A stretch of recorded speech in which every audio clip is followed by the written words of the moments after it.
Welcome back to the Tank Me Later podcast, which is part of the Fantasy Basketball International Podcast Network. I'm your host, Rubin, and today is another episode of the draft series. And for this one, we're going to be talking about UConn guard Stephon Castle. So let's go ahead and get into it.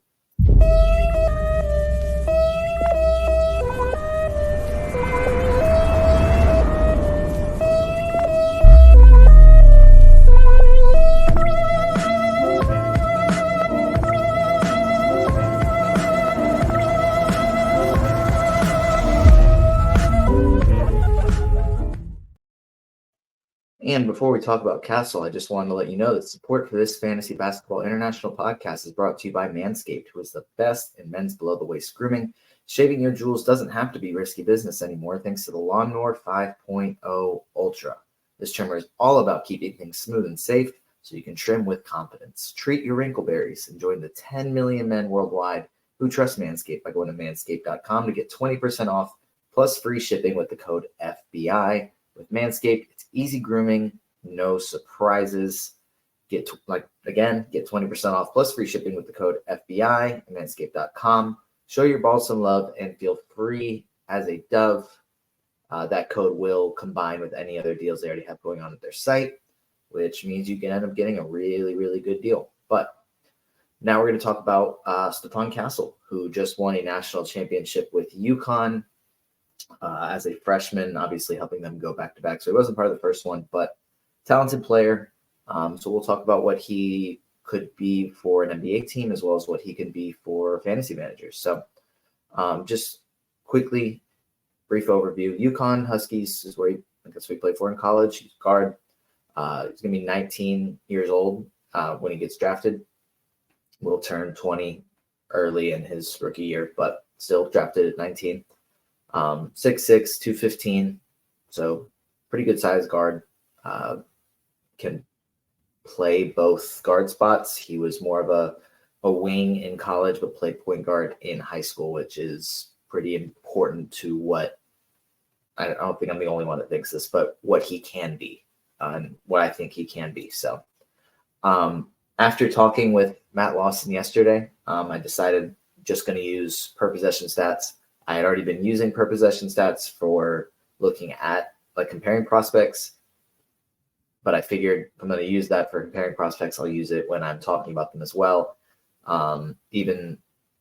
Especially for the college ones where you can easily find these stats. The international prospects are a little bit more difficult to find per possession stats, but college one makes it easy right there on Basketball Reference. So can lay it out for you. And yeah, so per 75 possessions, Castle averaged 18.7 points, 7.9 rebounds, 4.9 assists, 1.4 steals, 0.9 blocks, a 3, 2.6 turnovers, shot 47.2% from the field, 26.7% from 3, and 75.5% from the free throw line. If I'm remembering this number correctly, UConn only had I think 62 possessions per game, whereas G League Ignite was closer to 100.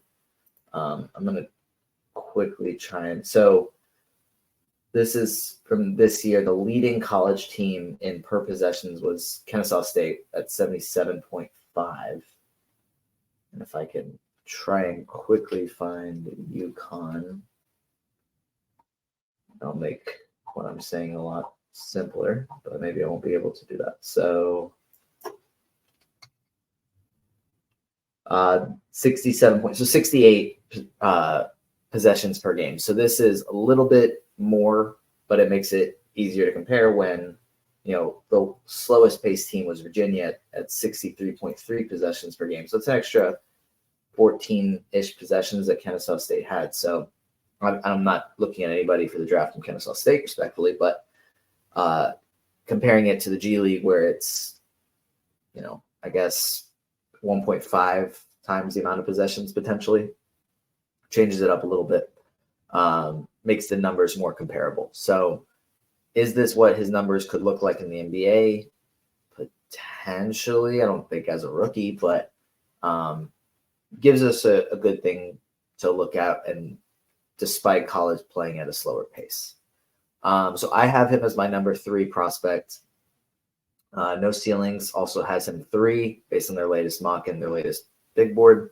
The Athletic, Sam Vecini, has him as of his big board as of about a week ago. The number 3 prospect. ESPN still has him 9th. I don't know the last time that was updated, and it doesn't seem like it's been updated anytime recently. So we'll see if that changes the next time they make an update. But and then the Ringer, Kevin O'Connor, has him number 1.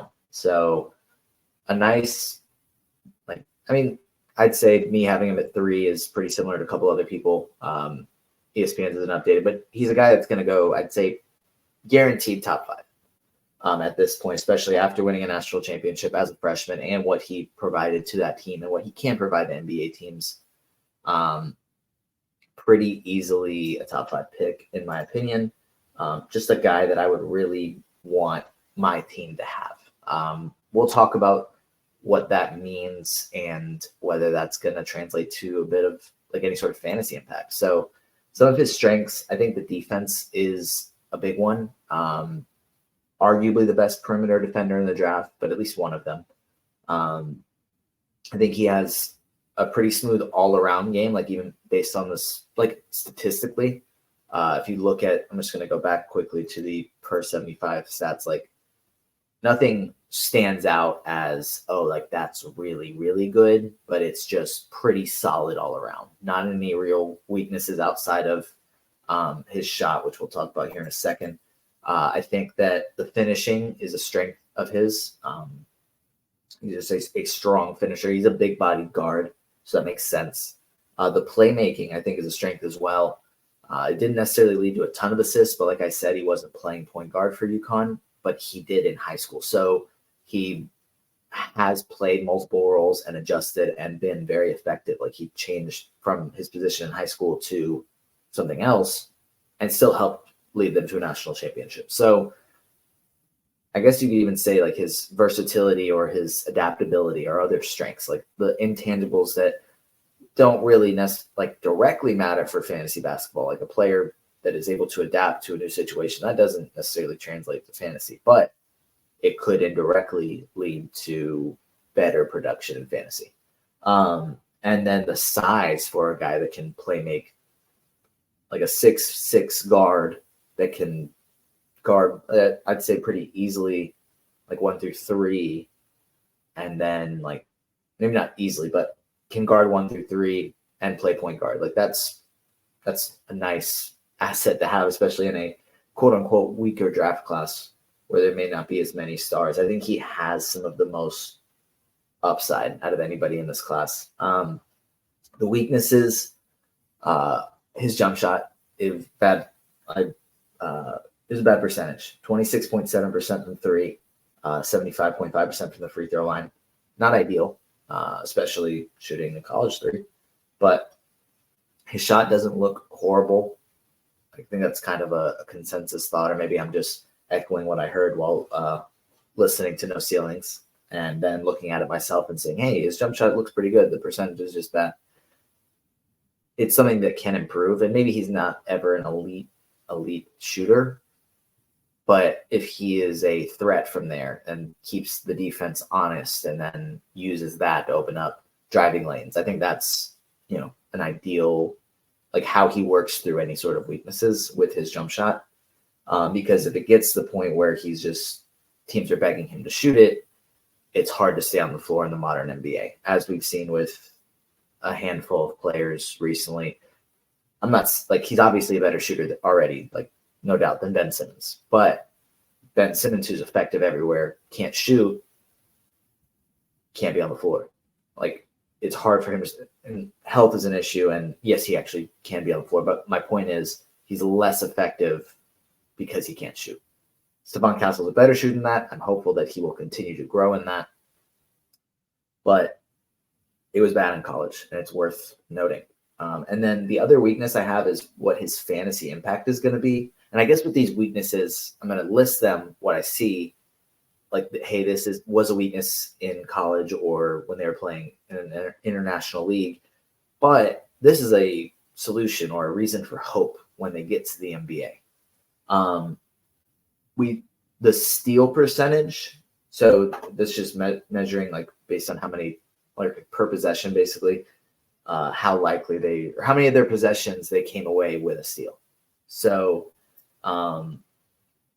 his steal percentage was very similar to Jalen Williams in college, who, didn't have a great steal percentage in college, but went to the NBA and had an awesome rookie year with steals, and then has still been solid with the steals in year 2, though he's been more effective in other ways.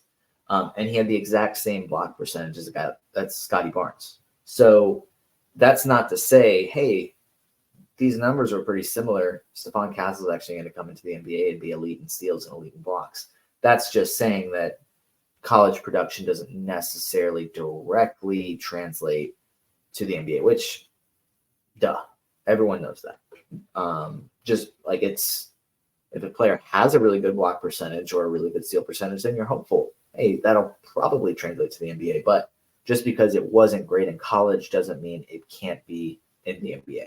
So, and especially because he is a very good defender, I'm hopeful that he'll be able to at least make a little bit of an impact in those categories enough to make more of a fantasy impact than, say, this is always my best example of a guy who's a really good defender that does not get many defensive stats, is a DeAndre Hunter, who isn't great in category leagues because outside of points and threes, not really helping you in any categories.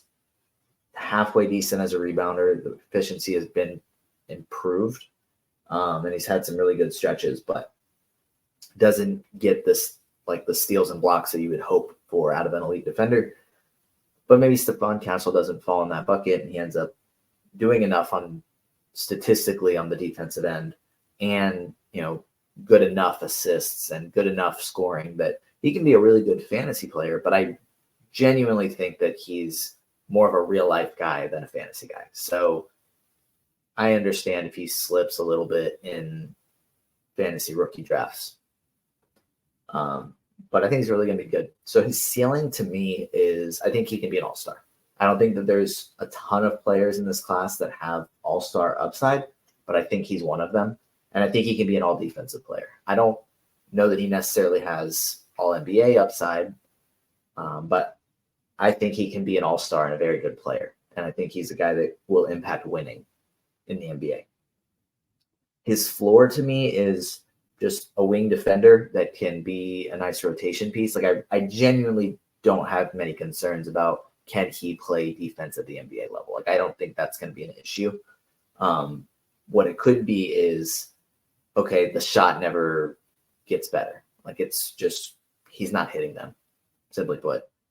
He was a point guard in high school, but he didn't do it in college. And when he tried to do it in the NBA, it wasn't great. So he has to play on the wing, and he's a wing guy that is a pretty decent playmaker for wing, but he can't shoot. So it makes it difficult for him to really find success. So he's a guy that can come in, give you 15 minutes, play really good defense, get a couple of buckets, miss a couple threes. Cool. Like, I think that's like worst case scenario for Stephon Castle. I really, really like him as a player, but have to acknowledge that, hey, that could happen.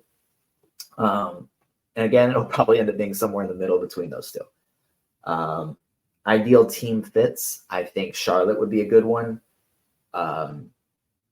This was kind of something that Matt Lawson and I actually talked about yesterday, because we talked about it last year at this time, was Charlotte drafting Scoot as a guy that can penetrate and kick out to LaMelo, and he'll have space because LaMelo can shoot, whereas Castle and Scoot aren't.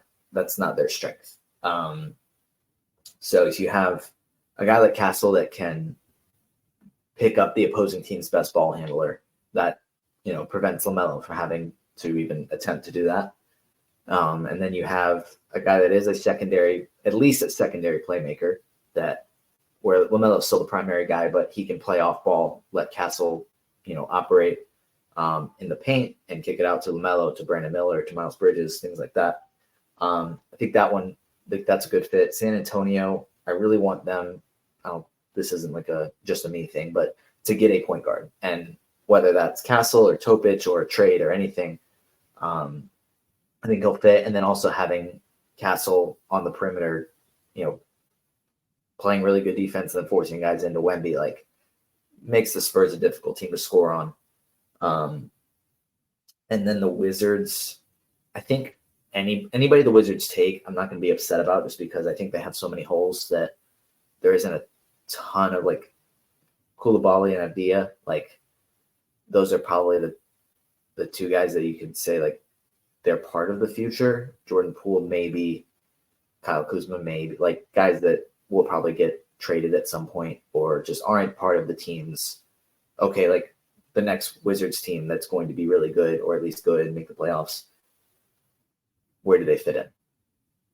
Castle, I think, is a guy that you can either build around or sort of build around. And next year, if you get a star, like, Castle's a great guy to build with. And a guy that just came in and won a national championship in 1 year of college. Like, I think the championship pedigree does mean something. Doesn't mean everything, but it means something. And if you're wanting to set a culture for a winning team, I think Castle's a good guy for that.